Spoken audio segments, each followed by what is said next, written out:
And another violent attack left 2 men with bullet wounds in the parking lot of an East Side convenience store near I-10 and W.W. White.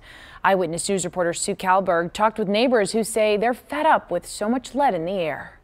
Both people that were shot were male? Yes. Another barrage of bullets, another violent night. Are you going to be able to check on him too? Police say 19-year-old Tiandre Jackson was the intended target. He was shot multiple times. He was walking into the store. The black Nissan pulled up behind him and started shooting at him.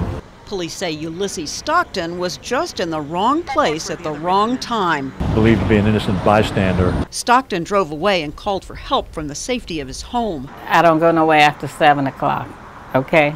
Neighbors here who are afraid to appear on camera but not afraid to voice their deep-seated concerns say enough. I've heard gunshots myself. I mean, this is America, and it should give us freedom to do what we want to do without being scared you're going to get shot. Violent Crime Task Force Street Crimes Unit still working. The chief says changes made earlier this year are making steady but slow progress. Crime is down 19% year to date over last year. Arrests are up.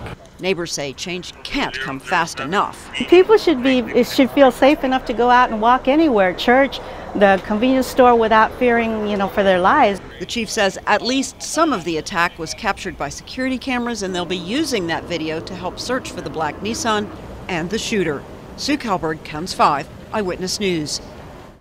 Stockton, the man caught in the crossfire, was treated and released from the hospital. There's no condition update available for Jackson, who was the target. He has been booked by proxy, charged with being a parole violator.